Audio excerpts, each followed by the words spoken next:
আমাৰ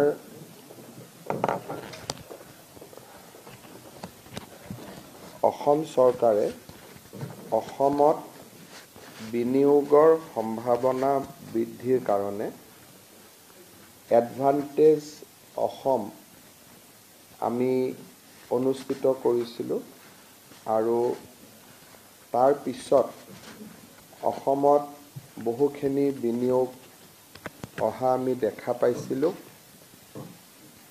অৱশ্যে কোভিডৰ বাবে আমি যি ধৰণে অসমত বিনিয়োগৰ যিটো ইক'চিষ্টেম এডভান্টেজ 1ৰ সময়ত গঢ়ি তোলা হৈছিল তাক আমি যি ধৰণে কেৰি ফৰৱাৰ্ড কৰিব লাগিছিল তাক আমি কেৰি ফৰৱাৰ্ড কৰিব পৰা নাছিলোঁ।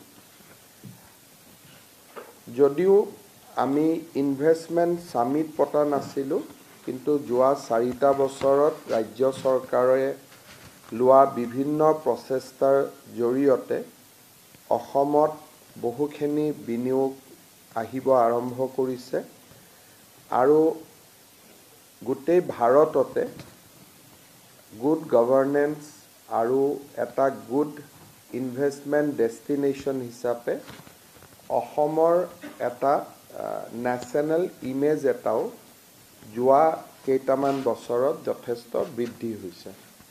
বিশেষকৈ অসমলৈ উভতি অহা শান্তিৰ পৰিৱেশেও আৰু তাৰ লগত এটা আন্দোলন বিবৰ্জিত পৰিৱেশেও অসমৰ প্ৰতি ইনভেষ্টৰসকলৰ ধাউতি যথেষ্টখিনি বৃদ্ধি কৰিছে। এই গোটেইবোৰ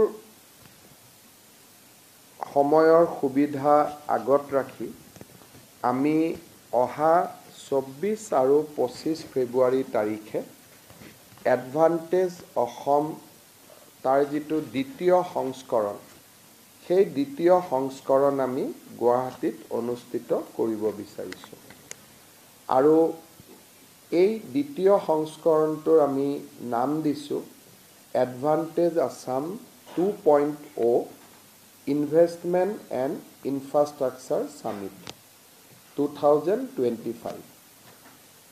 দুদিনীয়াকৈ অনুষ্ঠিত হ'বলগীয়া এই ইনভেষ্টমেণ্ট সামিটৰ শুভ উদ্বোধন প্ৰধানমন্ত্ৰী নৰেন্দ্ৰ মোদী ডাঙৰীয়াই কৰিব আৰু তেখেতে ইতিমধ্যে আমাক তাৰ বাবে কনচেণ্ট দিছে। ইয়াৰ সামৰণি বা ভেলিডেটৰী সেশ্যনৰ বাবে আমি বিত্তমন্ত্ৰী নিৰ্মলা সীতাৰমণ ডাঙৰীয়ানীক ৰিকুৱেষ্ট কৰিম। তেখেতক মই এতিয়ালৈকে কথা পতা নাই, কিন্তু মই আশা কৰোঁ যিহেতু 25 ফেব্ৰুৱাৰীলৈকে সময় আছে আৰু তেতিয়ালৈকে ইউনিয়ন বাজেটো হৈ যাব, তেখেতে আমাৰ নিমন্ত্ৰণ নিশ্চয় ৰক্ষা কৰিব। এইবাৰ আমি সামিটখনত ইনভেষ্টমেণ্টৰ লগতে ইনফ্ৰাষ্ট্ৰাকচাৰক আমি সমানে গুৰুত্ব দিছোঁ, কাৰণ ইনভেষ্টমেণ্ট তেতিয়া আহিব যেতিয়া ৰাজ্যত ইনফ্ৰাষ্ট্ৰাকচাৰ বাঢ়িব আৰু সেইকাৰণে এইবাৰ আমাৰ ইনভেষ্টমেণ্ট আৰু ইনফ্ৰাষ্ট্ৰাকচাৰ সামিটত আমি ইনফ্ৰাষ্ট্ৰাকচাৰ সেশ্যন কেইবাটাও পাতিব খুজিছোঁ। এটা সেশ্যন আমাৰ পথ পৰিবহণ ব্যৱস্থাৰ ওপৰত হ'ব, যাক আমি উদ্বোধন কৰিবৰ কাৰণে গাডকাৰী ডাঙৰীয়াক নিমন্ত্ৰণ জনাম। এটা ৰেলৱে ইনফ্ৰাষ্ট্ৰাকচাৰৰ ওপৰত হ'ব, যাক আমি উদ্বোধনৰ বাবে অশ্বিনী বৈষ্ণৱ ডাঙৰীয়াক নিমন্ত্ৰণ কৰিম। এটা এগ্ৰিকালচাৰ ইনফ্ৰাষ্ট্ৰাকচাৰৰ ওপৰত হ'ব, কোল্ড ষ্টৰেজকে আদি কৰি। তাৰ বাবে আমি কেন্দ্ৰীয় মন্ত্ৰী শিৱৰাজ সিং চৌহানক আমি আমন্ত্ৰণ জনাম আৰু ঠিক সেই ধৰণে এটা চিভিল এভিয়েশ্যনৰ ওপৰত, তাৰ কাৰণে আমি চিভিল এভিয়েশ্যনৰ কেন্দ্ৰীয় মন্ত্ৰী ডাঙৰীয়া আমি নিমন্ত্ৰণ কৰিম। আৰু এটা হৈছে ইণ্ডাষ্ট্ৰিয়েল ইনভেষ্টমেণ্ট, বিভিন্ন ইণ্ডাষ্ট্ৰিয়েল পাৰ্কছ আদি অসমত আমি কেনেকৈ এক্সপাণ্ড কৰিব পাৰোঁ। এইকেইটাৰ উপৰিও অসমৰ হাইড্ৰ'কাৰ্বন, ই এটা পুৰণা আমাৰ ছেক্টৰ য'ত অসমৰ যথেষ্ট অৱদান আছে। এটা সেশ্যন আমাৰ হাইড্ৰ'কাৰ্বন ইণ্ডাষ্ট্ৰীৰ ওপৰত হ'ব আৰু এই ধৰণে এইবাৰ আমি ইনভেষ্টমেণ্ট আৰু ইনফ্ৰাষ্ট্ৰাকচাৰ দুয়োটাকে সন্নিবিষ্ট কৰি এডভান্টেজ আছাম দ্বিতীয় সংস্কৰণখন আমি পাতিবলৈ সিদ্ধান্ত গ্ৰহণ কৰিছোঁ। অসমৰ বাবে বিশেষকৈ আমাৰ যেতিয়াৰ পৰা ৰাজ্যত ছেমি কণ্ডাক্টৰ ইণ্ডাষ্ট্ৰী প্ৰতিষ্ঠা হোৱাৰ কথা আগবাঢ়িলে তেতিয়াৰ পৰাই ৰাজ্যখনক লৈ বহুতো উদ্যোগ প্ৰতিষ্ঠানে বিভিন্ন ধৰণে বিভিন্ন অনুসন্ধান কৰি আহিছে আৰু তাৰ লগতে ভাৰত চৰকাৰৰো অহা ৩টা বছৰত যিমানবিলাক অসমত ইনভেষ্টমেণ্ট কৰাৰ সম্ভাৱনা আছে বা আমি প্ৰচেষ্টা কৰিলে ইনভেষ্টমেণ্ট হ'ব তাৰো আমি সম্ভাৱনা আমি কি ধৰণে আমি তাক খৰতকীয়া বা তাক আমি ধৰাতলত আনিব পাৰোঁ তাৰ বাবে আমি প্ৰচেষ্টা কৰিম। এই ইনভেষ্টমেণ্ট সামিটৰ সময়তে যেহেতু দেশ আৰু বিদেশৰ ইনভেষ্টৰসকল আহিব সেই সময়ছোৱাতে আমি বহুদিনে আমি আলোচনা কৰি থকা আমাৰ চাহ বাগিচাৰ ঝুমুৰ নৃত্যৰ যিটো সাৰ্বজনিক প্ৰদৰ্শন সেইটো আমি 24 ফেব্ৰুৱাৰী অথবা 25 ফেব্ৰুৱাৰীত আমি অনুষ্ঠিত কৰিম। অসমৰ 800খন চাহ বাগিচাৰ পৰা 32 গৰাকীকৈ ছোৱালী আৰু সেই অনুপাতে পুৰুষ সৰ্বমুঠ 7,500 নাচনী আৰু কলা কুশলীয়ে এই সাৰ্বজনীন ঝুমুৰ নৃত্যত অংশগ্ৰহণ কৰিব আৰু ইয়াৰ বাবে আমি ডিটেইল গাইডলাইন বনাইছোঁ।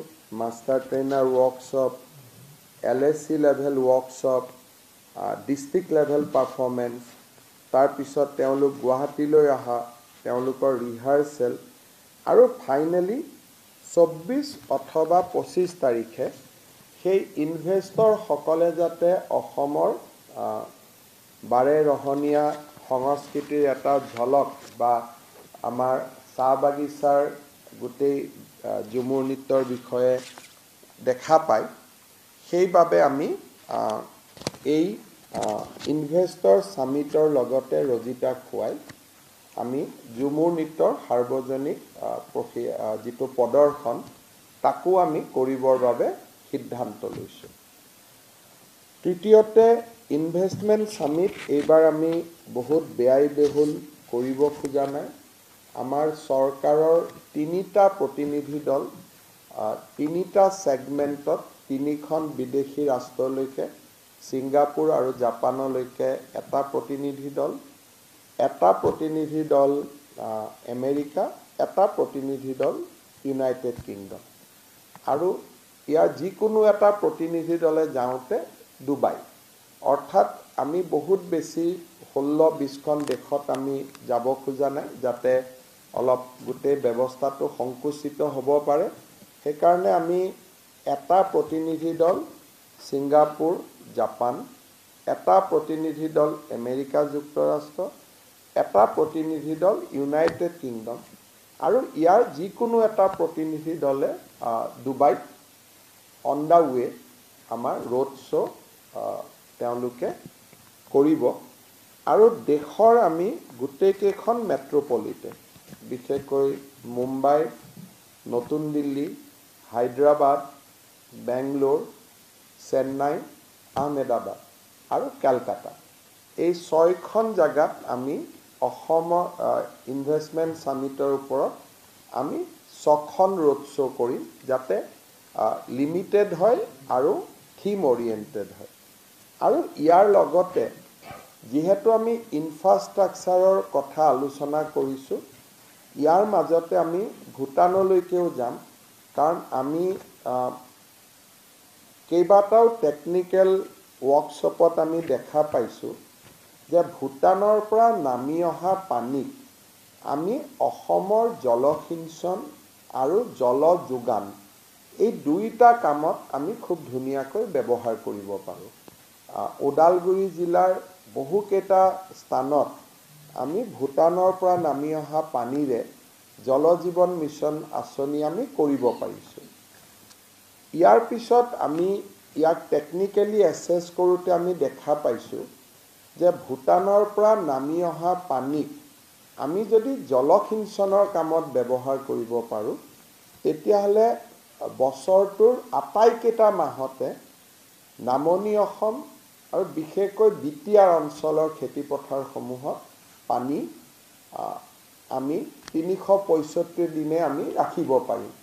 আমাৰ জান-জুৰিসমূহ শুকাই যায় যদিও ভূটানৰ জান-জুৰিসমূহ শুকাই নাযায়, সেইকাৰণে ভূটানৰ পৰা ইয়াত কিবা বিনিয়োগ আহিব তাক আশা কৰি নহয়, কিন্তু ভূটানৰ প্ৰাকৃতিক সম্পদক অযথা এনেই অসমলৈকে অহাৰ পৰিৱৰ্তে বা পানী এনে আহিলে আমাক ইয়াত বানপানী কৰিলে তাৰ পৰিৱৰ্তে আমি ইয়াক গঠনমূলক কামত ব্যৱহাৰ কৰিব পাৰোঁ নেকি, তাৰ বিষয়েও ইনভেষ্টমেণ্ট সামিটৰ ৰজিতা খুৱাই আমাৰ এটা প্ৰতিনিধি দল ভূটানতো যাব আৰু ভূটান চৰকাৰৰ লগতো আলাপ আলোচনা কৰিব।